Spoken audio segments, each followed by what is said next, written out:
I'm very excited about giving this keynote lecture because, as Noel tells me, we're somewhere in a field, right, with all these other genius speakers from all over the world, or veterinary practitioners, and I'm the only non-vet, I think, but I'm a medical scientist. And what I'm going to do is talk about my entire life's work, from a kid, 7-year-old chemistry set, right up to where I am now, what I'm doing now. I'm also going to talk about what I'm going to do in the future and why I'm going to do it.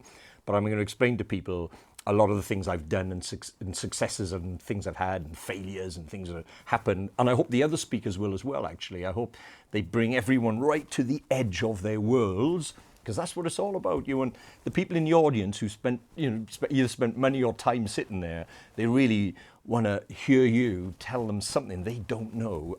Well, I definitely am going to tell them stuff they don't know, and I hope all the speakers tell me stuff I don't know. That's what I'm really interested in, which I'm sure they will, because they look absolutely fantastic. And I got loads of things, and I might bring one of my little brown boxes with me, this is my life's work, as they say.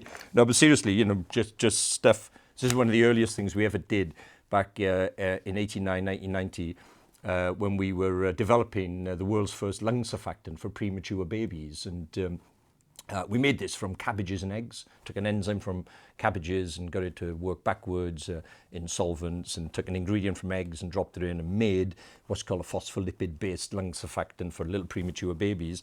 And interestingly, it's a bit of a one medicine type idea, because we had to give this to premature babies who are going to die in several minutes, according to the pediatricians who could give it on a named patient basis. So we quickly tested it all on ourselves. We didn't do long toxicity tests, other than we took it, and it's totally, this is ultra pure, and it was marvelous stuff.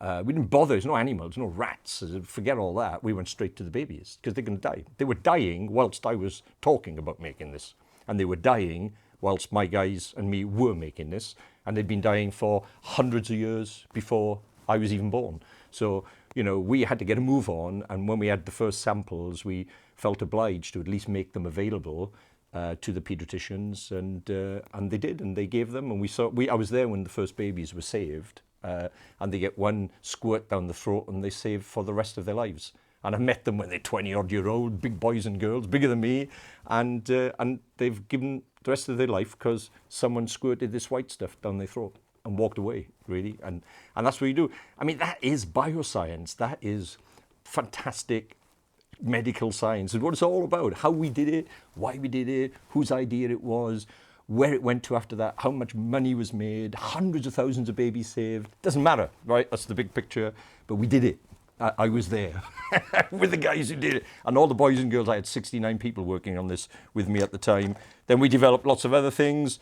We developed this thing, and this is a cancer compound, and this was developed for many years. In fact, it was about 13 years. Develop that little bottle and do trials with it. The trials were very successful in skin cancer, and this was sold for $1 billion to an American firm a few years ago. And again, the science behind this is fantastic, and I'll talk about this in my lecture in the Vet Fest.